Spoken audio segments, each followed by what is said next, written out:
ನಾನು ಅಧಿಕಾರಕ್ಕೆ ಬಂದ ತಕ್ಷಣ ಸಿಟಿಜನ್ಶಿಪ್ ಅಮೆಂಡ್ಮೆಂಟ್ ಆಕ್ಟ್ ಅನ್ನ ತೆಗೆದು ಬಿಸಾಕ್ತೀನಿ. ನಾನು ಅಧಿಕಾರಕ್ಕೆ ಬಂದ ತಕ್ಷಣ ಆರ್ಟಿಕಲ್ 370 ವಾಪಸ್ ಕಾಶ್ಮೀರಕ್ಕೆ ಕೊಡ್ತೀನಿ. ಏನ್ರಿ ಅರ್ಥ ಇದು? ಕಷ್ಟಪಟ್ಟು ಭಾರತದೊಂದಿಗೆ ಏಕರಸಗೊಳಿಸಿರುವಂತಹ ಕಾಶ್ಮೀರವನ್ನ ವಾಪಸ್ ಸೇವೆ ಮಾಡಬೇಕಾ? ಜಗತ್ತಿನ ಹಿಂದೂಗಳಿಗೆ ಆಶ್ರಯ ಕೊಡುವಂತ ಈ ಕಾನೂನನ್ನ ತೆಗಿಬೇಕು ಅಂತಂದ್ರೆ ನಾವು ಸುಮ್ಮನೆ ಕೂತ್ಕೊಳ್ಳೋದ?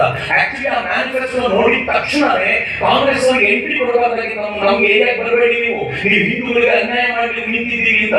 ಆದ್ರೆ ನಾವು ಹೆಂಗಾಗಿದ್ದೀವಿ ಅಂತಂದ್ರೆ ಏನಾದ್ರೂ ಮಾಡ್ಕೊಳ್ಳಿ ಪರವಾಗಿಲ್ಲ, ನನಗೆ ಅವತ್ತಿನ ರಾತ್ರಿ 2,000 ರೂಪಾಯಿ ಬಂದ್ಬಿಟ್ರೆ ಸಾಕು, ಓಟ್ ಹಾಕ್ತೀವಿ ಏನು ಅಂತ ಜನ ಇಟ್ಕೊಂಡು ನಾವು ಏನ್ ವಿಚಾರ ಮಾಡ್ಬೇಕಾಗಿದೆ? ಇದನ್ನ ಬಹಳ ಸಂತ ಅನ್ಸುತ್ತೆ. ನಾನು ಯಾಕೆ ಈ ಸಂತ ಹಂಚ್ಕೊಳ್ತೀನಿ ಗೊತ್ತೇ? ಬಹಳ ನೋವಿನಿಂದ ಹೇಳೋದು ಗೊತ್ತೇ?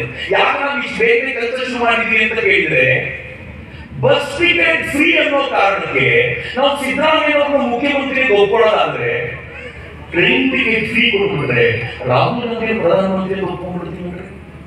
ಈ ಟೆನ್ಷನ್ ಕಾಡ್ತು ನಮ್ಮನ್ನ. ನಾನು ಒಬ್ಬ ತಾಯಿ ಕೇಳ್ತಾ ಇದ್ದೆ, ನರೇಂದ್ರ ಮೋದಿ ಅವರಿಗೆ ವೋಟ್ ಹಾಕ್ಬೇಕೋ ಬೇಡ ಅಂದ್ರೆ ಆಕೆ ಹೇಳ್ತಾಳೆ, ದೇವರಪ್ಪ ನರೇಂದ್ರ ಮೋದಿ ಆದ್ರೆ ವೋಟ್ ಮಾತ್ರ ಸಿದ್ದರಾಮಯ್ಯವ್ರಿಗೆ ಯಾಕೆ ಅಂತ ಕೇಳಿದೆ ನಾನು. ಸಿದ್ದರಾಮಯ್ಯ ಬಸ್ ಟಿಕೆಟ್ ಫ್ರೀ ಕೊಟ್ಟರಲ್ಲ ಅಂತ. ಅದನ್ನ ನಾನು ಸುಮ್ಮನೆ ಆ ತಾಯಿ ಗೊತ್ತಿಲ್ಲ, ಬಹಳ ಜನ ಹೆಣ್ಮಕ್ಳಿಗೆ ಗೊತ್ತಿಲ್ಲ. ಬಸ್ ಟಿಕೆಟ್ ಫ್ರೀ ಕೊಡುವಾಗ ಮೊದಲನೇದು ಹೆಣ್ಮಕ್ಳಿಗೆ ಫ್ರೀ ಕೊಟ್ಟರು, ಗಂಡಿನ ಜೇಬಿಂದ ಡಬಲ್ ದುಡ್ಡು ತಗೊಂಡ್ರು. ಫಸ್ಟ್ ಆಫ್ ಆಲ್ ಅದು ಮಾಡಿದ್ರು. ಎರಡನೇದು ಏನ್ ಮಾಡಿದ್ರು ಗೊತ್ತಾ? ಅವ್ರು ಹೆಣ್ಮಕ್ಳಿಗೆ ಫ್ರೀ ಟಿಕೆಟ್ ಕೊಟ್ಟಾಗ ಆ ಹೆಣ್ಮಕ್ಳೆಲ್ಲ ವಿಧಾನಸೌಧಕ್ಕೆ ಬರ್ತಾರೆ, ಸಿದ್ದರಾಮಯ್ಯ ಅವರು ನೋಡ್ತಾರೆ, ಸಿದ್ದರಾಮಯ್ಯ ಅವರಿಗೆ ಜೈ ಅಂತ ಹೇಳ್ತಾರೆ. ನೋಡಿದ್ರೆ ಹೆಣ್ಮಕ್ಳೆಲ್ಲ ವಿಧಾನಸೌಧಕ್ಕೆ ಹೋಗಲೇ ಇಲ್ಲ. ಅವರೆಲ್ಲರೂ ದೇವಸ್ಥಾನಗಳು ಹೋದ್ರು, ಅವರೆಲ್ಲರೂ ಎಲ್ಲವನ್ನು ನೋಡೋಣ ಅಂತ ಹೋದ್ರು, ಅವರೆಲ್ಲರೂ ಧರ್ಮಸ್ಥಳಕ್ಕೆ ಹೋದ್ರು, ಅವರೆಲ್ಲರೂ ಶೃಂಗೇರಿಗೆ ಹೋದ್ರು, ಅವರೆಲ್ಲರೂ ಹೊರನಾಡು ಹೋದ್ರು, ಅವರೆಲ್ಲರೂ ಕಳಸಕ್ಕೆ ಹೋದ್ರು. ಎಲ್ಲ ದೇವಸ್ಥಾನಗಳಿಗೆ ತಿರುಗಾಡಿದ್ರೆ ಈ ಕಮ್ಯುನಿಸ್ಟ್ ಮೆಂಟಾಲಿಟಿ ಸಿದ್ದರಾಮಯ್ಯ ಮತ್ತು ಗ್ಯಾಂಗ್ ಅವರು ಟೆನ್ಷನ್ ಶುರು. ಅಯ್ಯೋ ನಾವು ಏನೋ ಆಗುತ್ತೆ ಅನ್ಕೊಂಡ್ರೆ ಈಗ ಮತ್ತು ಹಿಂದೂ ಧರ್ಮ ಬೆಳೀತಾ ಇದೆಯಲ್ಲ ಅಂತ ತಕ್ಷಣ ಏನ್ ಮಾಡಿದ್ರು ಗೊತ್ತಾ? ಅವರು ದೇವಸ್ಥಾನಗಳಿಗೆ ಹೋದವರು ಹುಂಡಿಗೆ ದುಡ್ಡು ಹಾಕ್ತಾರೆ ಅಂತ ಗೊತ್ತಾಗಿ ಹುಂಡಿಗೆ ಕೈ ಹಾಕಿರಲ್ಲ. ದೇವಸ್ಥಾನದ ಹುಂಡಿಯ ದುಡ್ಡನ್ನು ತೆಗೆದು ನಾವು ಫ್ರೀ ವಸ್ತುಗಳನ್ನ ಕೊಡ್ಲಿಕ್ಕೆ ಬಳಸ್ಕೊಳ್ತೀವಿ ಅಂತ ಹೇಳಿದ್ರಲ್ಲ, ನಮ್ಗೆ ಫ್ರೀ ಕೊಡ್ಲಿಲ್ಲ ಇವರು. ನಮ್ಗೆ ಫ್ರೀ ಕೊಡೋ ನೆಪದಲ್ಲಿ ಅವರು ನಮ್ಮನ್ನ ನಮ್ಮೆಲ್ಲವನ್ನೂ ಕಿತ್ಕೊಳ್ಳೋ ಪ್ರಯತ್ನ ಮಾಡ್ತಿದ್ದಾರೆ. ಇವತ್ತ ಹುಂಡಿ ಹಣಕ್ಕೆ ಕೈ ಹಾಕೋದನ್ನು ನಿಲ್ಲಿಸಿದ್ದಾರೆ. ಯಾಕೆಂದ್ರೆ ಲೋಕಸಭಾ ಎಲೆಕ್ಷನ್ ತೊಂದರೆ ಆಗ್ಬಹುದು ಅಂತ. ಲೋಕಸಭಾ ಎಲೆಕ್ಷನ್ ಮುಗಿದ ಮೇಲೆ ಹುಂಡಿ ಹಣಕ್ಕೆ ಕೈ ಹಾಕಿದ್ರೆ ಯಾರೂ ಅಚ್ಚರಿ ಪಡಬೇಕಾಗಿಲ್ಲ. ಹೀಗಾಗಿ ಲೋಕಸಭಾ ಎಲೆಕ್ಷನ್ ಅಲ್ಲಿ ಪಾಠ ಕಲಿಸ್ಬೇಕು ಅವರಿಗೆ ಅಂತಂದ್ರೆ, ನೀವು ದೇವಸ್ಥಾನದ ಹುಂಡಿಗೆ ಕೈ ಹಾಕ್ತೀರಾ ಅಂತಂದ್ರೆ ನಾವು ನೀವು ಲೋಕಸಭೆಯ ರಿಸಲ್ಟ್ಗೂ ಕೈ ಹಾಕೋದು ನಮ್ಗೆ ಗೊತ್ತಿದೆ ಅಂತ ನಾವು ಎಚ್ಚರಿಕೆ ಕೊಡಬೇಕಾಗಿದೆಯಲ್ಲ, ಅದು ನಾವು ಮಾಡಬೇಕಾಗಿರುವಂತ ಕೆಲಸ. ನಮ್ಗೆ ಇವತ್ತು ಕೊಟ್ಟಿರುವಂತ 2,000 ರೂಪಾಯಿ ಬಹಳ ಅನಿಸಿದ್ರೆ, ಆದ್ರೆ ನೆನ್ಪು ಮಾಡ್ಕೊಳ್ಳಿ, ಕರೋನಾ ಬಂದಾಗ ನರೇಂದ್ರ ಮೋದಿ ಏನ್ ಮಾಡಿದ್ರು ಗೊತ್ತಾ? ಈ ದೇಶದ ಎಲ್ಲ ಜನರನ್ನು 1 ದಿನಗಳ ಕಾಲ ಮನೆಯೊಳಗಿರಿ, ಇವತ್ತು ಸಾಯಂಕಾಲ ಎಲ್ಲರೂ ಒಂದು ಹೊರಗಡೆ ಚಪ್ಪಾಳೆ ಹೊಡಿರಿ. ನಾವೆಲ್ಲ ಸುಮ್ಮನೆ ನಮ್ಮ ಮನೆಯೊಳಗೆ ಚಪ್ಪಾಳೆ ಹೊಡಿಬಿಟ್ಟು ನಾವೆಲ್ಲ ಮೆರವಣಿಗೆ ಮಾಡ್ಬಿಟ್ಟು ಕರೋನಾ ಮುಗಿದೋಗ್ಬಿಟ್ಟು ನಾವು ಗೆದ್ಬಿಟ್ಟು ಬಂದಿಂದ ಕರೋನಾ ಗೆದ್ಬಿಟ್ಟು ಅಂತ ಏನ್ ಸುತ್ತಾಡಿದ್ರು. ಆದ್ರೆ ನರೇಂದ್ರ ಮೋದಿ ಒಂದಿನ ಯಾಕೆ ಕೂರಿಸಿದ್ರು ಗೊತ್ತಾ? ನಮಗೆ ಇನ್ನು ಮುಂದೆ 3-4 ತಿಂಗಳು ಒಳಗೆ ಕೂತ್ಕೋಬೇಕಾಗುತ್ತೆ, ಟ್ರೈನಿಂಗ್ ಕೊಟ್ಟಿದ್ದಷ್ಟೇ ಇವತ್ತು ನಾಳೆಯಿಂದ ಒಳಗೆ ಕೂತ್ಕೊಳ್ಳಿ ಅಂತ ನಮ್ಮನ್ನು 3-4 ತಿಂಗಳು ಒಳಗೆ ಹಾಕಿದ್ರು. ಯಾಕೆ ಒಳಗೆ ಹಾಕಿದ್ರು ಗೊತ್ತಾ? ಆ ಕರೋನಾ ಏನಾದ್ರು ಆ ಟೈಮಲ್ಲಿ ಬಂದಿದ್ರೆ ನಮ್ಗೆ ನಮ್ಮ ಹತ್ರ ಮಾಸ್ಕ್ ಇರಲಿಲ್ಲ, ನಮ್ಮ ಹತ್ರ PPE ಕಿಟ್ ಇರಲಿಲ್ಲ. ನರೇಂದ್ರ ಮೋದಿ ಮಾಸ್ಕ್ ಹೊಲಿಯೋರೆಲ್ಲ ಹೊಲಿವಿ ಅಂತ ಹೇಳಿದ್ರು. ಅಷ್ಟೊಂದಿಗೆ ಮಾಸ್ಕ್ ದೊಡ್ಡ ಮಟ್ಟದಲ್ಲಿ ಪ್ರೊಡ್ಯೂಸ್ ಆಯಿತು, ಮಾಸ್ಕ್ ಜನರಿಗೆ ಉಚಿತವಾಗಿ ಹಂಚಿದ್ರು, ಅವರೇ ಹಂಚಿದ್ರು. ಹೇಳಿದ್ರು PPE ಕಿಟ್ ತಯಾರು ಮಾಡಬೇಕು ಅಂತ ನಿಶ್ಚಯ ಮಾಡಿದ್ರು. ಅಲ್ಲಿವರೆಗೂ ಒಂದು PPE ಕಿಟ್ ತಯಾರಾಗ್ತಿರ್ಲಿಲ್ಲ. ಎರಡನೇ ವೇವ್ ಬರೋದ್ರ ವೇಳೆಗೆ ನಮ್ಮ ದೇಶಕ್ಕೆ ಬೇಕಾಗಿರುವಷ್ಟು PPE ಕಿಟ್ ಪ್ರೊಡ್ಯೂಸ್ ಮಾಡಿದ್ದಲ್ಲದೆ ಜಗತ್ತಿಗೆ ಎಕ್ಸ್ಪೋರ್ಟ್ ಮಾಡುವ ಸಾಮರ್ಥ್ಯವನ್ನು ಭಾರತ ಪಡೆದುಕೊಂಡಿತು. ಆದ್ರೆ ಯೋಚನೆ ಮಾಡಿ, ಮೊದಲನೇ ವೇವ್ ಬಂದಾಗ ಮನೆಯಲ್ಲಿ ಮುಚ್ಚಿಕೊಂಡಿದ್ದು ನಾವು, ಎರಡನೇ ವೇವ್ ಬರೋವರೆಗೆ ಬೀದಿಯಲ್ಲಿ ತಿರುಗಾಡ್ತಿದ್ವಿ. ಯಾಕೆ ಗೊತ್ತಾ? ವ್ಯಾಕ್ಸಿನ್ ಇತ್ತು ನಮ್ಮ ಹತ್ರ. ವ್ಯಾಕ್ಸಿನ್ ಮಾಡೋದು ಸುಲಭ ಇರಲಿಲ್ಲ ಅಂತಾರೆ. ಜಗತ್ತಿನ 30 ರಾಷ್ಟ್ರಗಳು ವ್ಯಾಕ್ಸಿನ್ ಮಾಡಬೇಕು ಅಂತ ನಿಂತಿದ್ವು. ಯಾರ್ಯಾರು ಗೊತ್ತಾ? America, Russia, Germany, Japan, England, China, France, ಎಂತೆಂತ ರಾಷ್ಟ್ರಗಳು ಎಲ್ಲರೂ ವ್ಯಾಕ್ಸಿನ್ ಮಾಡಬೇಕು ಅಂತ. ಈ ವ್ಯಾಕ್ಸಿನ್ ಮಾಡುವ ಈ 30 ರಾಷ್ಟ್ರಗಳ ಲಿಸ್ಟ್ನಲ್ಲಿ ಪಾಪದ ರಾಷ್ಟ್ರ ಒಂದಿತ್ತು, ಭಾರತ ಅಂತ. ಜಗತ್ತು ಅನ್ಕೊಂಡಿದ್ದು ಭಾರತದ ಹತ್ರ ಏನಾಗುತ್ತೆ ಅಂತ. ಆದ್ರೆ ನರೇಂದ್ರ ಮೋದಿ ಬಲವಾಗಿ ನಿಂತಿದ್ರು. ವಿಜ್ಞಾನಿಗಳು ಏನ್ ಕೇಳ್ತಾ ಕೊಡ್ತೀವಿ ಅಂತ 30 ರಾಷ್ಟ್ರಗಳಲ್ಲಿ 30 ಜಗತ್ತಿನ ಘಟಾನುಘಟಿ ರಾಷ್ಟ್ರಗಳಲ್ಲಿ ವ್ಯಾಕ್ಸಿನ್ ಪ್ರೊಡ್ಯೂಸ್ ಮಾಡೋದ್ರಲ್ಲಿ ಗೆದ್ದಿದ್ದು 5 ರಾಷ್ಟ್ರ. ಮೊದಲನೇ ಅಮೆರಿಕ, ಶ್ರೀಮಂತ ರಾಷ್ಟ್ರ, ಗೆದ್ದಿರ್ಬೋದು, ದುಡ್ಡಿತ್ತು ಅಂತ. ಎರಡನೇ ರಷ್ಯಾ, ಶ್ರೀಮಂತ ರಾಷ್ಟ್ರ, ದುಡ್ಡಿತ್ತು, ಗೆದ್ದಿರ್ಬೋದು. ಮೂರನೇ ಇಂಗ್ಲೆಂಡ್, ಶ್ರೀಮಂತ ರಾಷ್ಟ್ರ, ನಮ್ಮ ಹತ್ರನೇ ಕರ್ಕೊಂಡು ಹೋಗಿರೋದು ಎಲ್ಲ. ಎಲ್ಲ ಇಟ್ಕೊಂಡಿದ್ರು ಇರ್ಬೋದು ಅವ್ರ ಹತ್ರ. 4ನೇದು ಚೀನಾ, ವೈರಸ್ ಅವರದ್ದು. ಇನ್ನು ವ್ಯಾಕ್ಸಿನ್ ಕಂಡುಹಿಡಿದ್ರು ಏನ್ ಮಹಾ ಇದೆ, ಅವರು ಕಂಡುಹಿಡಿದ್ರು. 5ನೇ ರಾಷ್ಟ್ರ ಯಾವುದು ಗೊತ್ತಾ?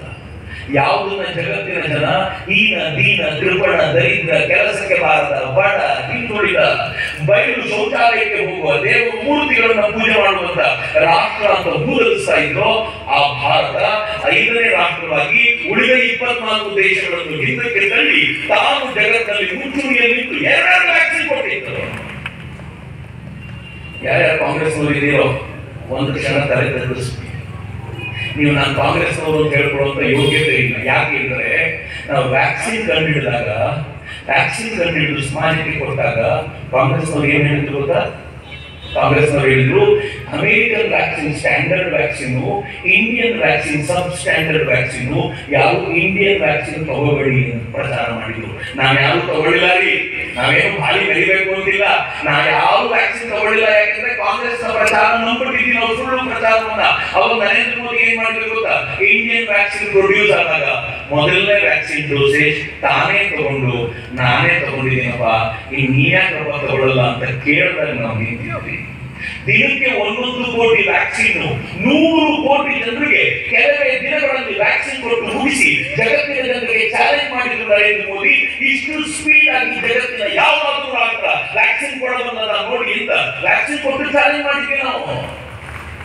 ಈಗ ಹೇಳಿದ್ರೆ ಚಪ್ಪಾಳೆ ತಟ್ಟಿದವರೆಲ್ಲರೂ ಬಹಳ ರೀತಿಯಿಂದ ಹೇಳಿ ಈ ವ್ಯಾಕ್ಸಿನ್ ಅನ್ನು ಕೊಟ್ಟರಲ್ಲ, ಭಾರತದ ವ್ಯಾಕ್ಸಿನ್ ಕಾಸ್ಟ್ ಎಷ್ಟಿತ್ತು ಗೊತ್ತಾ? ಬೆಲೆ ಯಾರಿಗೂ ಗೊತ್ತಿಲ್ಲ. ಯಾಕೆ ಗೊತ್ತಾ? ದುಡ್ಡು ಕೊಟ್ಟಿರಲಿಲ್ಲ, ಗೊತ್ತಿಲ್ಲ. ಫ್ರೀ ಕೊಟ್ಟು ನರೇಂದ್ರ ಮೋದಿ ಫ್ರೀ ಕೊಟ್ಟು ಇದನ್ನ ಗ್ಯಾರಂಟಿ ಕೊಡ್ತೀನಿ, ಫ್ರೀ ಕೊಡ್ತೀನಿ ಅಂತ ಹೇಳಿ ಹೇಳಿಕೊಡ್ಲಿಲ್ಲ. ಸೈಲೆಂಟ್ ಆಗಿ ನೀವೆಲ್ಲ ವ್ಯಾಕ್ಸಿನ್ ತಗೊಂಡ್ರಪ್ಪ, ನಿಮ್ ಜೀವ ಉಳಿಯೋದು ನನಗೆ ಅಗತ್ಯ ಅಂತ ವ್ಯಾಕ್ಸಿನ್ ಕೊಡಿಸಿದ್ರು. 200 ಕೋಟಿ 250 ಕೋಟಿ ವ್ಯಾಕ್ಸಿನ್ ಗಳನ್ನ ನರೇಂದ್ರ ಮೋದಿ ಕೊಡಿಸಿದ್ರಲ್ಲ. ಅಕಸ್ಮಾತ್ ಏನಾದ್ರು ನರೇಂದ್ರ ಮೋದಿ ಹಿಂದೆ ಹೋಗಿದ್ರೆ ಇಮ್ಯಾಜಿನ್ ಮಾಡಿ, ನಾನು ಏನು ಹೇಳಕ್ ಹೋಗಲ್ಲ, ನಾನು ಏನು ನೆಗೆಟಿವ್ ಮಾತನಾಡಲ್ಲ.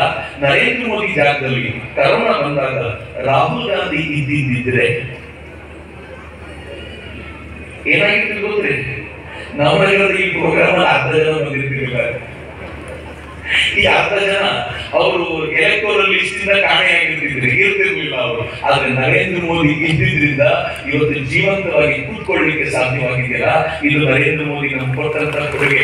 ಯಾವ ಪತ್ರಿಕೆಯಲ್ಲಿ ಕೂಡ ನಾನು ಇತ್ತೀಚೆಗೆ ನೋಡ್ತಿದ್ದೆ, ಹೆಚ್ಚು ಕಡಿಮೆ 30 ಲಕ್ಷ ಜನರ, ಮಿನಿಮಮ್ 30 ಲಕ್ಷ ಜನರ ಪ್ರಾಣವನ್ನ ವ್ಯಾಕ್ಸಿನ್ ಕಾರಣಕ್ಕೋಸ್ಕರ ನರೇಂದ್ರ ಮೋದಿ ಉಳಿಸಿದ್ರು ಅಂತ. ನಾನು ಯಾಕೆ ನಾವು ಉಳಿದಿಲ್ಲ ಅಂತ ಹೇಳ್ತೀನಿ ಗೊತ್ತೇ? ಅಮೆರಿಕಾದ ವ್ಯಾಕ್ಸಿನ್ ಬೇಡಬೇಕಿತ್ತು, ನಾವು ದಯವಿಟ್ಟು ವ್ಯಾಕ್ಸಿನ್ ಕೊಡಿ ಅಂತ ಯಾಕಂದ್ರೆ ಕಾಂಗ್ರೆಸ್ ಪ್ರಚಾರ ಮಾಡ್ತಿದ್ರು. ಅಮೆರಿಕಾದ ಒಂದು ವ್ಯಾಕ್ಸಿನ್ ಬೆಲೆ 3,000 ರೂಪಾಯಿ. ಆದ್ರೆ ಅಮೆರಿಕಾದ ವ್ಯಾಕ್ಸಿನ್ ಸಿಗೋದು ಸುಲಭ ಇರಲಿಲ್ಲ. ನಾವು ಅಮೆರಿಕಾದ ವ್ಯಾಕ್ಸಿನ್ ಕೇಳಿದ್ರೆ ಅವರು ಒಂದು ಸಲಕ್ಕೆ 1 ಲಕ್ಷ ಕಳಿಸೋರು. ಆ 1 ಲಕ್ಷ ಡೆಲ್ಲಿಗೆ ಬಂದಿದ್ದು. ಡೆಲ್ಲಿಗೆ ಬಂದ ತಕ್ಷಣ ಶ್ರೀಮಂತರಿಗೆ ಏನ್ ಮಾಡ್ತಿದ್ರು ಗೊತ್ತಾ? 3,000 ರೂಪಾಯಿ ವ್ಯಾಕ್ಸಿನ್ಗೆ 3 ಲಕ್ಷ ರೂಪಾಯಿ ಕೊಟ್ಟು ಅಲ್ಲೇ ಬಾಚ್ಕೊಂಡು ಬಿಟ್ಟಿದ್ರು. ಅದು ಯಾವತ್ತೂ ಹುಬ್ಬಳ್ಳಿಯ ನವನಗರಕ್ಕೆ ಬರ್ತಾನೆ.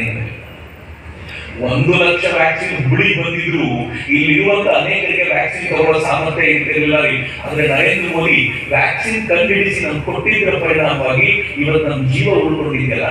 ಈಗ ನಾನು ಹೇಳಿ, ನಮಗೆ 2,000 ರೂಪಾಯಿ ಕೊಡುವಂತ ಸಿದ್ದರಾಮಯ್ಯ ಅವ್ರ ಋಣ ದೊಡ್ಡದ್ದು, ಜೀವ ಉಳಿಸಿರುವ ನರೇಂದ್ರ ಮೋದಿ ಅವರ ಋಣ ದೊಡ್ಡದ್ದು ಅಂತ ಈಗ ನೀವು ಹೇಳ್ಬೇಕಾಗಿದೆ. ಯಾರ ಋಣ ದೊಡ್ಡದ್ದು? ಜೀವ ದೊಡ್ಡದ್ದು 2,000 ರೂಪಾಯಿ ದೊಡ್ಡದ್ದು ಅನ್ನೋ ಪ್ರಶ್ನೆಗೆ ನೀವು ಉತ್ತರ ಕೊಡಬೇಕು. ನನಗೆ ಅನೇಕ ಜನ ಕಾಂಗ್ರೆಸ್ಸಿಗರು ಕೇಳ್ತಾರೆ, ನರೇಂದ್ರ ಮೋದಿ 15 ಲಕ್ಷ ನಿಮ್ಮ ಅಕೌಂಟಿಗೆ ಹಾಕಿದ್ರಾ? ನಾನು ಫಸ್ಟ್ ಅವರಿಗೆ ಹೇಳ್ತೀನಿ, ಇಲ್ಲ, ರಾಹುಲ್ ಗಾಂಧಿ 6 ಗಂಟೆಯಿಂದ ಚಿನ್ನ ಮಾಡೋದನ್ನು ಕಾಯ್ತಾ ಇದ್ದಾರೆ, ಅದಾಗಿದ ತಕ್ಷಣ 15 ಲಕ್ಷ ರೂಪಾಯಿ ಹಾಕ್ತಾರೆ ಅಂತ ಕಾಂಗ್ರೆಸ್ ಅವರಿಗೆ ಇವತ್ತಿನವರೆಗೂ ಮಿತ್ರ ಎಷ್ಟು ಚೆನ್ನಾಗಿದೆ ಕೇಳಿ. ಕಳೆದ 10 ವರ್ಷಗಳಲ್ಲಿ ನರೇಂದ್ರ ಮೋದಿ ಅವರ ಕುರಿತಂತೆ ಭಾಷಣ ಮಾಡುವಾಗ ಕಾಂಗ್ರೆಸ್ಸಿಗರಿಗೆ ಇರುವಂತಹ ಒಂದೇ ಒಂದು ಆರೋಪ, ಅಕೌಂಟಿಗೆ 15 ಲಕ್ಷ ಹಾಕಿದ್ರ ಅಂತ. 10 ವರ್ಷಗಳಲ್ಲಿ ಇನ್ನೊಂದು ಆರೋಪ ಮಾಡಿ ಸಿಗಲಿಲ್ಲ ಅವರಿಗೆ. ಆದ್ರೆ ಕಾಂಗ್ರೆಸ್ಸಿಗರಿಗೆ ಕೇಳಿದಾಗ ನಾನು ಅವ್ರಿಗೆ ಹೇಳೋದುಂಟು, ನರೇಂದ್ರ ಮೋದಿ 15 ಲಕ್ಷ ಹಾಕಿದ್ರ ಅಂತ ಕೇಳಿದ್ರೆ ನಾನು ಹೇಳ್ತೀನಿ, ನಿಮ್ಮ ಅಕೌಂಟಿಗೆ ಬಂದ್ರೆ ಗೊತ್ತಿಲ್ಲ, ನನ್ನ ಅಕೌಂಟಿಗೆ ಬಂತು. ಸ್ವಲ್ಪ ಶಾಕ್ ಆಗುತ್ತೆ ಅವರಿಗೆ. ಅವ್ರು ಮೋದಿ ಬಗ್ಗೆ ಭಾಷಣ ಮಾಡಿ ಮೋದಿ ದುಡ್ಡು ಕೊಟ್ಟಿರ್ಬೇಕು ಅಂತ. ಆದ್ರೆ ಒಂದೇ ಒಂದು ಯೋಚನೆ ಮಾಡಿ ನಿಂತಾರೆ, ಯಾರು ಈ ದೇಶದ ಭಾರತ ಮಾತೆಯ ತಾಯಿ ಮುಖದಲ್ಲಿ ಮಂದಹಾಸ ಬರಬೇಕು ಅಂತ ಭಾವಿಸ್ತಾರೋ ಅಂತ ದೇಶಭಕ್ತರ ಅಕೌಂಟಿಗೆಲ್ಲ 15 ಲಕ್ಷ ಇದ್ರಿ 15 ಕೋಟಿ ಬಂದಿದೆ. ಯಾಕೆಂದ್ರೆ ಪ್ರಾಣವನ್ನ ನರೇಂದ್ರ ಮೋದಿ ಉಳಿಸಿದ್ರಲ್ಲ, ಈ ಪ್ರಾಣಕ್ಕೆ 15 ಕೋಟಿಗಿಂತ ಜಾಸ್ತಿ ಬೆಲೆ ಇದೆ. ಯಾರ್ಯಾರು ದೇಶಭಕ್ತರಿದ್ದೀರೋ ಇವರೆಲ್ಲರ ಪ್ರಾಣಕ್ಕೆ 15 ಕೋಟಿಗಿಂತ ಜಾಸ್ತಿ ಬೆಲೆ ಇದೆ. ನರೇಂದ್ರ ಮೋದಿ ವ್ಯಾಕ್ಸಿನ್ ತಂದಿದ್ದು ನಮ್ಮನ್ನು ಕೊಡಿಸಿ ನಮ್ಮ ಅಕೌಂಟಿಗೆ 15 ಕೋಟಿ ಹಾಕಿದ್ದಾರೆ. ಕಾಂಗ್ರೆಸ್ ಯಾಕೆ ಬಂದಿಲ್ಲ ಗೊತ್ತಾ? ಅವರಿಗೆ ಭಾರತ ಮಾತೆ ಮುಖದಲ್ಲಿ ಮಂದಹಾಸ ಇರುವುದು ನೋಡ್ಲಿಕ್ಕಾಗಲ್ಲ ಅವರಿಗೆ. ಹೀಗಾಗಿ ಅವ್ರ ಪ್ರಾಣಕ್ಕೆ ಬಹಳ ಬೆಲೆ ಏನಿಲ್ಲ. ಹೀಗಾಗಿ ನರೇಂದ್ರ ಮೋದಿ ಅವರು ಪ್ರಾಣ ಉಳಿಸಿದ್ರು ಲಾಭ ಇಲ್ಲ. ಹೀಗಾಗಿ ಅವ್ರಿಗೆ ದುಡ್ಡು ಬಂದಿಲ್ಲ ಅಂತ ಈಗೂ ಟೆನ್ಷನ್ ಇದೆ. ನನಗೆ ಒಂದು ನಿಮಗೆ ನರೇಂದ್ರ ಮೋದಿ ಯಾವತ್ತೂ ದುಡ್ಡು ಕೊಟ್ಟಾಗಿದೆ ಅಂತ ನಾನು ಈ ಕಾರಣ ಕೇಳೋದು. ಇದರ ಇಂಟ್ರೆಸ್ಟಿಂಗ್ ಪಾರ್ಟಿ ಏನು ಗೊತ್ತಾ? ಈ ವ್ಯಾಕ್ಸಿನ್ ಕೊಡಿ ಅಂತ ಜಗತ್ತಿನ ರಾಷ್ಟ್ರಗಳು ಅಮೆರಿಕ ಅಂತ ಕೇಳ್ಕೊಂಡಾಗ ಅಮೆರಿಕ ಹೇಳ್ತು ವ್ಯಾಕ್ಸಿನ್ಗೆ ಲಾಭ ಕೊಟ್ಟರೆ ಮಾತ್ರ ಕೊಡ್ತೀನಿ ಅಂತ. ನಿಮ್ಮ ಹತ್ರ ದುಡ್ಡಿಲ್ಲ ಅಂದ್ರೆ ದೇಶ ಮಾರಿ ಇತ್ತು. ಆದ್ರೆ ಭಾರತ ಏನೇನು ಗೊತ್ತಾ? ಯಾವ್ಯಾವ ಬಡ ರಾಷ್ಟ್ರಗಳಿಗೆ ವ್ಯಾಕ್ಸಿನ್ ಕೊಂಡುಕೊಳ್ಳುವ ತಾಕತ್ತಿಲ್ವೋ ಅಂತ ರಾಷ್ಟ್ರಗಳಿಗೆ ಉಚಿತವಾಗಿ ವ್ಯಾಕ್ಸಿನ್ ಕೊಡೋದು ಭಾರತದ ಜವಾಬ್ದಾರಿ ಅಂತ 15ಕ್ಕೂ ಹೆಚ್ಚು ರಾಷ್ಟ್ರಗಳಿಗೆ ಉಚಿತ ವ್ಯಾಕ್ಸಿನ್ ಕೊಟ್ಟ ರಾಷ್ಟ್ರ ಭಾರತ. ಇವತ್ತು ಇಡೀ ಜಗತ್ತು ಭಾರತವನ್ನು ಹೆಮ್ಮೆಯಿಂದ ಕಾಣುತ್ತೆ. ನಾವು ವ್ಯಾಕ್ಸಿನ್ ಕೊಟ್ಟು ನಷ್ಟ ಮಾಡಿಕೊಳ್ಳಿಲ್ಲ. ಇವತ್ತು ನೀವೆಲ್ಲರೂ ವ್ಯಾಕ್ಸಿನ್ ಫ್ರೀ ಕೊಡ್ತೀರಿ ಅಂತ ಚಪ್ಪಾಳೆ ಕೊಡೋದಲ್ಲ. ಇಮ್ಯಾಜಿನ್ ಮಾಡಿ, ಒಂದು ಪೆನ್ ನನ್ನ ಹತ್ರ ಇದೆ, 5 ರೂಪಾಯಿ ಪೆನ್ ಅನ್ನ ಈಗ ಯಾರಾದ್ರೂ ಅಂಗಡಿಯಲ್ಲಿ 50 ರೂಪಾಯಿ ಮಾರಾಟ ಮಾಡಿದ್ರೆ ಅವರಮ್ಮ ಊಟದ ತುಪ್ಪ ಜಾಸ್ತಿ ಆಗ್ತಾರೆ. ಅಯ್ಯೋ 45 ರೂಪಾಯಿ ಪ್ರಾಫಿಟ್ ಮಾಡ್ಕೊಂಡು ಬಂದಿರ ಇವತ್ತು ಅಂತ. ಅವನೇನಾದ್ರು 500 ರೂಪಾಯಿ ಪೆನ್ ಮಾರಾಟ ಮಾಡಿದ್ರೆ ಪೆನ್ ಕಂಪನಿ ಓಡ್ ಬಿಡ್ತಾರೆ. ಅಯ್ಯೋ ಎಂತ ಲಾಭ ಮಾಡಿದೆ, ನಮ್ಮ ಕಂಪನಿಯ ಮಾರ್ಕೆಟಿಂಗ್ ಹೆಡ್ ನೀವೇ ಆಗ್ಬೋದು ಅಂತ. ಒಂದು ಆರ್ಡಿನರಿ ಪೆನ್ನಿಗೆ ನೀವು ಲಾಭ ಮಾಡಿದ್ರೆ ಜನ ಎಲ್ಲ ಚಪ್ಪಾಳೆ ಕಟ್ಟುವಾಗ ಜೀವ ಉಳಿಸೋ ಔಷಧಿಯನ್ನ ಫ್ರೀ ಕೊಟ್ರೆ ನೀವು ಚಪ್ಪಾಳೆ ಕಟ್ತಿರಲ್ಲ. ದಡ್ರ ಬುದ್ಧಿವಂತರು. ಅದ್ರ ಬುದ್ಧಿವಂತರು ಯಾಕೆ ಗೊತ್ತಾ? ಹಿಂದೂ ಸಂಸ್ಕೃತಿ ಹೇಳುತ್ತೆ ಬದುಕಬೇಕಾಗಿರೋದು ನಾವು ಒಬ್ಬರೇ ಅಲ್ಲ, ಜಗತ್ತಿನ ಜನ ಎಲ್ಲ ಪ್ರೀತಿಯಿಂದ ಬದುಕಬೇಕು ಅನ್ನೋ ವಸುಧೈವ ಕುಟುಂಬಕಂ ಚಿಂತನೆಯ ಆಧಾರದ ಮೇಲೆ ನಾವೇನು ಭಾರತವನ್ನು ಕಟ್ಟಿದ್ದೀವಿ. ನನ್ನ ದೇಶದ ಪ್ರಧಾನಿ ಭಾರತವನ್ನ ಆ ಎತ್ತರ ತೆಗೆದುಕೊಂಡು ಹೋಗಿದ್ದಾರೆ. ಲಾಭ ಆಗಿಲ್ಲ ಅಂತ ತಿಳ್ಕೊಳ್ಬೇಡಿ. ಇದರ ಲಾಭ ಹೇಗಾಗಿದೆ ಅಂತಂದ್ರೆ ಇವತ್ತು ಬಡ ರಾಷ್ಟ್ರಗಳೆಲ್ಲ ಅಮೆರಿಕ ಗೌರವಿಸಲಿ, ಆದ್ರೆ ಭಾರತವನ್ನು ಪ್ರೀತಿಯಿಂದ ಗೌರವಿಸುತ್ತೆ. ಇವತ್ತು ಆ ಬಡ ರಾಷ್ಟ್ರಗಳು ಏನಂತ ಗೊತ್ತಾ? ಬಡ ರಾಷ್ಟ್ರಗಳು ಒಂದು ಮುಂದುವರಿತಾ ಇರುವ ರಾಷ್ಟ್ರಗಳು. ನಮಗೆ ಲೀಡರ್ ಯಾರಾದ್ರೂ ಇದ್ರೆ ಅದು ನರೇಂದ್ರ ಮೋದಿ ಅಥವಾ ಭಾರತ. ಭಾರತ ಏನ್ ಹೇಳುತ್ತೋ ಅದನ್ನ ನಾವು ಕೇಳ್ತೀವಿ ಅಂತ ಈ ದೇಶದ ಕುರಿತಂತೆ ಗೌರವ ಇಟ್ಕೊಂಡಿದೆಯಲ್ಲ, ತಮಾಷೆಗೆ ಮಾತಲ್ಲ. ಇದ್ರೆ ಬೇರೆ ರಾಷ್ಟ್ರಗಳು ಬಿಡಿ, ಮುಸ್ಲಿಂ ರಾಷ್ಟ್ರಗಳಿವೆ. ಇಲ್ಲಿರುವಂತ ಮುಸಲ್ಮಾನರ ಕಿವಿಗೆ ಕಾಂಗ್ರೆಸ್ ತುಂಬಿದೆ, ನರೇಂದ್ರ ಮೋದಿ ಮುಸಲ್ಮಾನ್ ವಿರೋಧಿ ಅಂತ. ಆದ್ರೆ ನಿಮ್ಗೆ ಇಂಟ್ರೆಸ್ಟಿಂಗ್ ಸಂಗತಿ ಹೇಳ್ತೀವಿ. ಸೌದಿ ಅರೇಬಿಯಾ ಇರ್ಬೋದು, ಯುನೈಟೆಡ್ ಅರಬ್ ಎಮಿರೇಟ್ಸ್ ಇರ್ಬೋದು, ಅನೇಕ ಮುಸ್ಲಿಂ ಕಂಟ್ರೀಸ್ಗಳು ನರೇಂದ್ರ ಮೋದಿ ಅವರನ್ನ ಹೆಂಗ್ ನೋಡ್ತಾರೆ ಅಂತಂದ್ರೆ, ತಮ್ಮ ದೇಶಕ್ಕೆ ನರೇಂದ್ರ ಮೋದಿ ಹೋದಾಗ ನಮ್ಮ ಅಣ್ಣ ಬಂದ ಅಂತ ಗೌರವಿಸ್ತಾರೆ ಅವ್ರನ್ನ. ಸೌದಿ ಅರೇಬಿಯಾದ ಪ್ರಿನ್ಸ್ ನರೇಂದ್ರ ಮೋದಿಯನ್ನ ಬ್ರದರ್ ಅಂತ ಅನ್ನಿಸ್ತೇ ಮಾತಾಡಲ್ಲ. ಸೌದಿ ಅರೇಬಿಯಾ ಪಾಕಿಸ್ತಾನ ಯಾವ ಭಾರತ ಕಿರಿಕಿರಿ ಮಾಡ್ತಾ ಇದೆ ಗೊತ್ತಾಯ್ತು. ಪಾಕಿಸ್ತಾನ ಏನ್ ಹೇಳ್ತು ಗೊತ್ತಾ? ನಾನು ಈಗ $1 ಬಿಲಿಯನ್ ಸಾಲ ಕೊಟ್ಟಿದ್ದಲ್ಲ, ಅದ್ರ ಟೈಮ್ ಕೇಳಿದ್ರೆ ದುಡ್ಡು ವಾಪಸ್ ಕೊಡುದು. ಇದು ಭಾರತಕ್ಕೆ ಕಂಟೆ ಮಾಡೋದು ನಿಲ್ಸು, ಇಲ್ಲ ದುಡ್ಡು ವಾಪಸ್ ಕೊಡುದು ಅಂತ. ಯುನೈಟೆಡ್ ಅರಬ್ ಎಮಿರೇಟ್ಸ್ಗೆ ನರೇಂದ್ರ ಮೋದಿ ಹೋಗಿದ್ದಾಗ ಎಕನಾಮಿಕ್ ಟೈಮ್ಸ್ ರಿಪೋರ್ಟ್ ಮಾಡಿದೆ. ಯಾರಾದ್ರೂ ಕಾಂಗ್ರೆಸ್ ಕೇಳಿದ ಎಕನಾಮಿಕ್ ಟೈಮ್ಸ್ ತೋರಿಸಿ. ಯುನೈಟೆಡ್ ಅರಬ್ ಎಮಿರೇಟ್ಸ್ಗೆ ನರೇಂದ್ರ ಮೋದಿ ಹೋಗಿದ್ದಾಗ ಅಲ್ಲಿನ ಶೇಖ್ಗಳು ಏನ್ ಹೇಳಿದ್ರು ಅಂತ ಗೊತ್ತಾ? ನಮ್ಮ ಬ್ರದರ್ ನರೇಂದ್ರ ಮೋದಿ ಎಷ್ಟು ದಿನದವರೆಗೂ ಇಲ್ಲಿರ್ತಾರೋ ಅಲ್ಲಿವರೆಗೂ ನಮ್ಮ ಮನೆಗಳಲ್ಲೂ ನಾನ್ ವೆಜಿಟೇರಿಯನ್ ಮಾಡಬಾರ್ದು, ಅವರಿಗೆ ನಾವು ಗೌರವ ಕೊಡಬೇಕು ಅಂತ ವೆಜಿಟೇರಿಯನ್ ಶಿಫ್ಟ್ ಆಗಿದ್ದಂತೆ ನರೇಂದ್ರ ಮೋದಿ ಬಂದಾಗ. ನರೇಂದ್ರ ಮೋದಿ ಮುಸ್ಲಿಂ ರಾಷ್ಟ್ರಗಳಲ್ಲಿ ಗಳಿಸುವ ಗೌರವ ಅಂತದ್ದು ಏನ್ ಮ್ಯಾಜಿಕ್ ಆಯ್ತು ಅಂತಂದ್ರೆ, ಒಂದ್ಸಲ ಯಮನ್ ಮೇಲೆ ಸೌದಿ ಅರೇಬಿಯಾ ಬಾಂಬ್ ಹಾಕ್ತಾ ಇತ್ತು. ಯಮನ್ ಅನ್ನೋ ರಾಷ್ಟ್ರದಲ್ಲಿ ನಮ್ಮ ದೇಶದ 3,500 ಜನ ಯಮನ್ ನಲ್ಲಿ ಕೆಲಸ ಮಾಡ್ತಿರೋದು ಸಿಕ್ಕಾಕೊಂಡ್ರು. ಅವ್ರು ತಕ್ಷಣ ನರೇಂದ್ರ ಮೋದಿ ಅವರಿಗೆ ಕಾಪಾಡಿ ಅಂತ ಕೇಳಿಕೊಂಡ್ರು. ನರೇಂದ್ರ ಮೋದಿ ಅವರು ಏನ್ ಮಾಡಿದ್ರು ಗೊತ್ತಾ? ತಕ್ಷಣ ಸೌದಿ ಅರೇಬಿಯಾದ ಪ್ರಿನ್ಸ್ ಇವರು ಬ್ರದರ್ ಇದ್ದಾರಲ್ಲ, ಅವ್ರ ಜೊತೆ ಮಾತುಕತೆ ಮಾಡಿ ಒಂದು ವಾರ ಬಾಂಬ್ ಹಾಕೋದು ನಿಲ್ಲಿಸ್ತೀಯಾ, ನಮ್ಮ ಜನರು ಕರ್ಕೊಂಡು ಬಿಡ್ತೀನಿ. ಸೌದಿ ಅರೇಬಿಯಾದ ಪ್ರಿನ್ಸ್ ಏನ್ ಹೇಳಿದ್ರೆ ಗೊತ್ತಾ? ಒಂದು ವಾರ ಬಹಳ ಕಷ್ಟ, ಒಂದು 3 ದಿನ, ಒಂದು ವಾರ ನಾನು ಬೆಳಿಗ್ಗೆ ಮತ್ತು ಯಾವಾಗಲೂ ಒಂದು ಟೈಮಲ್ಲಿ 3 ಗಂಟೆ ಬೊಂಬಾಗಿ ನಿಲ್ಲಿಸ್ತೀನಿ. ಆ ಟೈಮಲ್ಲಿ ನಿಮ್ ಜನರು ಕರ್ಕೊಳ್ಳಿ ಅಂತ ಟೈಮ್ ಕೊಟ್ಟರು. 7ರಿಂದ 10, 8ರಿಂದ 11 ಟೈಮ್ ಕೊಡಲಾಯ್ತು. ನಮ್ಮ ಜನರಿಗೆ ಕಮ್ಯುನಿಕೇಟ್ ಮಾಡಲಾಯ್ತು. ಬೆಳಿಗ್ಗೆ ಈ ಹೊತ್ತಲ್ಲಿ ನೀವೆಲ್ಲರೂ ಏರ್ಪೋರ್ಟ್ಗೆ ಬನ್ನಿ, ಅಲ್ಲಿಂದ ನಿಮ್ಮನ್ನು ಕರ್ಕೊಂಡು ಬರ್ಲಿಕ್ಕೆ ನಾವು ಹಡಗನ್ನು ರೆಡಿ ಮಾಡಿಟ್ಟಿರ್ತೀವಿ ಅಂತ 3,500 ಜನರನ್ನ ಒಂದು ವಾರದಲ್ಲಿ ಇವ್ಯಾಕ್ಯುವೇಟ್ ಮಾಡಲಿಕ್ಕೆ ಬೇಕಾಗಿರುವ ವ್ಯವಸ್ಥೆ ಮಾಡಿದ್ವಿ. ಆಗ ಅಮೆರಿಕ, ಜರ್ಮನಿ ಅಂತ ರಾಷ್ಟ್ರಗಳು ಏನ್ ಹೇಳಿದ್ರು ಗೊತ್ತಾ? ಹೆಂಗಿದ್ರು ನೀವು ಅವ್ರು ಕರ್ಕೊಂಡು ಬರ್ತಾ ಇದ್ದೀರಾ, ನಮ್ಮವರು ಕರ್ಕೊಂಡ್ಬಿಡೋದು ಅಂತ ಅಮೆರಿಕಾದ ಜನರನ್ನು ಕೂಡ ಭಾರತ ಇವ್ಯಾಕ್ಯುವೇಟ್ ಮಾಡಬೇಕಂತಲ್ಲ. ಇದು ನರೇಂದ್ರ ಮೋದಿ ಭಾರತಕ್ಕೆ ಕೊಟ್ಟ ಗೌರವ. ಇದು ತುಂಬಾ ಹಳೆದಾಯಿತು ಅಂತ ನಿಮ್ಗೆ ಅನ್ಸೋದಾದ್ರೆ ನಾನು ನಿಮ್ಗೆ ಇನ್ನೊಂದು ಘಟನೆ ಹೇಳ್ತೀನಿ, ಬಹಳ ಸುಂದರವಾಗಿರುವಂತಹ ಘಟನೆ. ರಷ್ಯಾ ಮತ್ತು ಉಕ್ರೇನ್ ಯುದ್ಧ ನಡೀತಿತ್ತು, ಈಗಲೂ ನಡೀತಾ ಇದೆ. ಉಕ್ರೇನ್ ಯುದ್ಧ ನಡೆಯುವಾಗ ಉಕ್ರೇನ್ ಭಾರತೀಯರು ಸಿಕ್ಕಾಕೊಂಡಿದ್ರು. ನನ್ನ ದೇಶ ಮೊದಲೇ ಹೇಳಿದ್ದು ಯುದ್ಧ ನಡೆಯುತ್ತೆ, ಯಾರು ನಡೆಯಿದ್ರು ವಾಪಸ್ ಬಂದ್ಬಿಡಿ ಅಂತ. ಅಲ್ಲಿ ಯಾರು ವಾಪಸ್ ಬರಲಿಲ್ಲ. ಯಾಕೆ ವಾಪಸ್ ಬರಲಿಲ್ಲ ಗೊತ್ತಾ? ಕಾಪಾಡೋದು ನರೇಂದ್ರ ಮೋದಿ ಇದ್ದಾರೆ. ಏನ್ ಮಾಡಿದ್ರು ನಮ್ಗೆ ಉಳಿಸ್ತಾರೆ, ಏನಾಗುತ್ತೋ ಆಗಲಿಲ್ಲ. ಯಾವಾಗ ಯುದ್ಧ ಶುರುವಾಯ್ತು ಕಾಪಾಡಿ ಕಾಪಾಡಿ ಶುರುವಾಯ್ತು. ನರೇಂದ್ರ ಮೋದಿ ರಷ್ಯಾಕ್ಕೂ ಮಾತನಾಡಿದ್ರು, ಉಕ್ರೇನ್ಗೂ ಮಾತನಾಡಿ ಒಂದು ಫ್ರೀ ಪ್ಯಾಸೇಜ್ ಮಾಡಿಕೊಡಿ ಅಂತ ಕೇಳಿದ್ರು. ಫ್ರೀ ಪ್ಯಾಸೇಜ್ ಅಂದ್ರೆ ಏನ್ ಗೊತ್ತಾ? ಈ ವಿದ್ಯಾರ್ಥಿಗಳು ಟ್ರೈನ್ ಅಲ್ಲಿ ಬರಬೇಕಾದಾಗ ಉಕ್ರೇನ್ಗೂ ತೊಂದರೆ ಕೊಡಬಾರ್ದು, ರಷ್ಯಾಗೂ ತೊಂದರೆ ಕೊಡಬಾರ್ದು, ಎರಡೂ ರಾಷ್ಟ್ರಗಳು ಒಪ್ಪಿಟ್ಟು ಆ ಫ್ರೀ ಪ್ಯಾಸೇಜ್ ಅಲ್ಲಿ ನಮ್ಮವರು ಬಂದು ಅವ್ರು ಗಡಿ ಭಾಗಕ್ಕೆ ಬರಬೇಕು. ಉಕ್ರೇನ್ ಗಡಿಯನ್ನ ದಾಟಿ ಅವರು ಪೋಲ್ಯಾಂಡ್ಗೆ ಬರೋ ವ್ಯವಸ್ಥೆ ಮಾಡ್ಕೋಬೇಕು. ಪೋಲ್ಯಾಂಡ್ ಅಲ್ಲಿ ನಮ್ಮ ರಾಜತಾಂತ್ರಿಕ ವ್ಯವಸ್ಥೆ ರೆಡಿ ಆಗಿರುತ್ತೆ. ಅಲ್ಲಿಂದ ವಿಮಾನಗಳಲ್ಲಿ ಅವ್ರನ್ನ ಕರ್ಕೊಂಡು ಬರಲಾಗುತ್ತೆ ವ್ಯವಸ್ಥೆ ಆಗುತ್ತೆ. ಉಕ್ರೇನ್ ಇಂದ ಗಡಿ ದಾಟಬೇಕಾದ್ರೆ ಭಾರತೀಯರು ಗುರುತಿಸೋದು ಹೆಂಗೆ? ನಮ್ಮ ರಾಜತಾಂತ್ರಿಕರು ಹೇಳಿದ್ರು, ಹೆಂಗಾದ್ರೂ ಮಾಡಿ ಒಂದು ಇಂಡಿಯನ್ ಫ್ಲಾಗ್ ಕೈ ಹಿಡಿದು ಬಂದ್ಬಿಡಿ, ಯಾರ್ಯಾರ ಕೈ ಇಂಡಿಯನ್ ಫ್ಲಾಗ್ ಇರುತ್ತೆ ಅವ್ರು ದಾಖಲಿಸ್ಕೊಡ್ತಾರೆ ಅಂತ. ನಾವು ಯಾವಾಗ ಇಂಡಿಯನ್ ಫ್ಲಾಗ್ ತಗೊಂಡ್ಬಂದ್ವು, ಪಾಕಿಸ್ತಾನದ ಕೆಲವು ಹುಡುಗರು ನೋಡೇ ಬಿಡೋಣ ನಮ್ಮನ್ನು ಬಿಡ್ತಾರೆ ಅಂತ ಪಾಕಿಸ್ತಾನ ಫ್ಲಾಗ್ ಇಟ್ಕೊಂಡು ಯಾರ್ಯಾರ ಕೈಯಲ್ಲಿ ಪಾಕಿಸ್ತಾನ ಫ್ಲಾಗ್ ಇತ್ತು ಉಕ್ರೇನ್ ಸೈನಿಕರು ತಲೆ ಮೇಲೆ ಮಾಡ್ಕೊಂಡು ಎಲ್ಲರೂ ವಾಪಸ್ ಕಳಿಸ್ತು. ಪರಿಣಾಮ ಏನ್ ಮಾಡಿದ್ರು ಗೊತ್ತಾ? ನಿಮ್ಗೆಲ್ಲರಿಗೂ ಆಶ್ಚರ್ಯ ಆಗುತ್ತೆ. ನಾನೇನೋ ಹೊಸ ಹೇಳ್ತೀರಾ, ಪೇಪರ್ಗಳಲ್ಲಿ ಓದಿದ್ದೀರಾ. ಪಾಕಿಸ್ತಾನದವರು ಕೂಡ ತಮ್ಮ ಕೈಯಲ್ಲಿ ಭಾರತದ ಧ್ವಜವನ್ನೇ ಹಿಡಿಕೊಂಡು ಉಕ್ರೇನ್ ದಾಟಬೇಕಾದ ಸ್ಥಿತಿ ಬಂತಲ್ಲ. ಮೋದಿ ಏನ್ ಹೇಳಿದ್ರು ಗೊತ್ತಾ? ನೀ ಎಷ್ಟೇ ಬೆಳೆದಿರ್ಬೋದಪ್ಪ, ಪಾಕಿಸ್ತಾನದ ಬಾ ಹಿಂದೂಸ್ತಾನ ಅನ್ನೋದನ್ನ ಮರಿಬೇಡಿ ಅಂತ.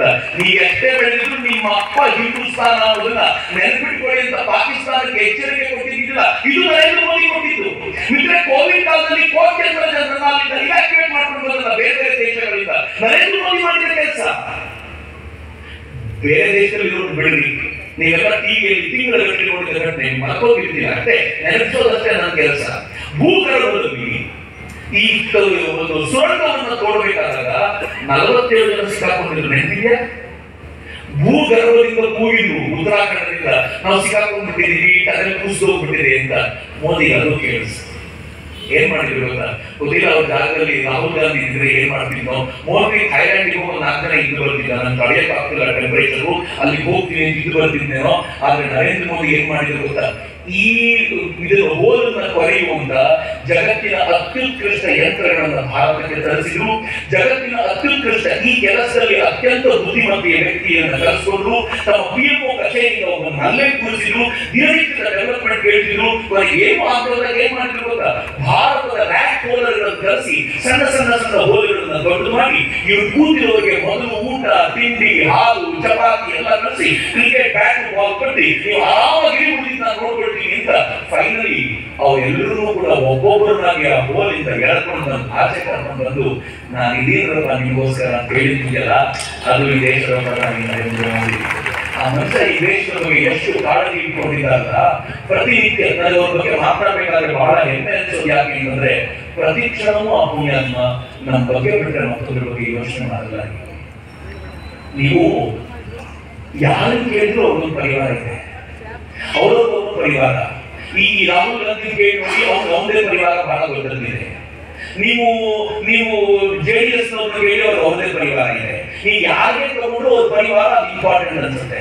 ಆದ್ರೆ ನರೇಂದ್ರ ಮೋದಿಗೆ ನಿಮ್ ಪರಿವಾರ ಯಾವುದು ಅಂತ ಕೇಳಿದ್ರೆ ಹೇಳ್ತಾರೆ, ಜಗತ್ತಿನ ಅತ್ಯಂತ ದೊಡ್ಡ ಪರಿವಾರ ನಂದು, 148 ಕೋಟಿ ಜನ ನನ್ನ ಪರಿವಾರದ ಮೆಂಬರ್ ಅಂತ ಹೇಳಿ ಆ ಪರಿವಾರದ ಜನರಿಗೋಸ್ಕರ ಹಾತೊಲಿತಾ ಇರುವಂತಹ ವ್ಯಕ್ತಿ ಅಂತ ಯಾರಾದ್ರೂ ಇದ್ರೆ ಅದು ನರೇಂದ್ರ ಮೋದಿ ಅಂತ ನಾನು ನಿಸ್ಸಂಶಯವಾಗಿ ನಿಮಗೆ ಹಂಚಿಕೊಳ್ಳಬಹುದು ಅಂತ ನರೇಂದ್ರ ಮೋದಿ ಆ ಕೆಲಸ ಮಾಡಿದ್ರು. ಆದ್ರೆ ಕಾಂಗ್ರೆಸ್ ಏನಿದೆ, ಕಾಂಗ್ರೆಸ್ ನರೇಂದ್ರ ಮೋದಿ ಅವರ ಈ ಕೆಲಸವನ್ನೆಲ್ಲ ಆಡಿಕೊಳ್ಳುತ್ತೆ, ಅತ್ಯಂತ ತುಚ್ಛ ಸ್ಥಿತಿಯಲ್ಲಿ ಆಡಿಕೊಳ್ಳುತ್ತೆ. ಅವ್ರು ಆಡ್ಕೊಳ್ಳೋದು ನರೇಂದ್ರ ಮೋದಿ ಅವರನ್ನೆಲ್ಲ, ನನ್ನನ್ನ ಮತ್ತು ನಿಮ್ಮನ್ನ ಅಂತ ಮರಿಬೇಡಿ ಅಂತ. ನರೇಂದ್ರ ಮೋದಿ ಅವರು ಮಾಡಿರೋ ಪ್ರತಿಯೊಂದು ಕೆಲಸ ಆಡ್ಕೊಳ್ತಾರೆ. ನರೇಂದ್ರ ಮೋದಿ ಎಷ್ಟು ಸಾಮಾನ್ಯ ಹಂತದಲ್ಲಿ ಆಲೋಚನೆ ಮಾಡ್ತಾರೆ ಅಂತಂದ್ರೆ, ನಾನು ಅನೇಕ ಬಾರಿ ನರೇಂದ್ರ ಮೋದಿ ಅವರ ಬಗ್ಗೆ ಮಾತನಾಡುವಾಗ ಹೇಳೋದು, ನನಗೆ ಗೊತ್ತಿಲ್ಲ ನೀವೆಲ್ಲರೂ ನೆನಪಿಟ್ಕೊಂಡಿದ್ರು ಇಲ್ವೋ. ನರೇಂದ್ರ ಮೋದಿ ಕುಂಭಮೇಳಕ್ಕೆ ಹೋದ್ರು, ನೆನಪು ಮಾಡ್ಕೊಳ್ಳಿ. ಕುಂಭಮೇಳ ಅಂತಂದ್ರೆ ಗಂಗೆ, ಯಮುನೆ, ಸರಸ್ವತಿಯರು ಸೇರುವಂತ ಜಾಗ. ಈ ಕುಂಭಮೇಳದಲ್ಲಿ ಕೋಟ್ಯಂತರ ಜನ ಹಿಂದೂ ಶ್ರದ್ಧಾಳು ಹಿಂದೂಗಳು ಭಾಗವಹಿಸ್ತಾರೆ. ಕುಂಭಮೇಳದಲ್ಲಿ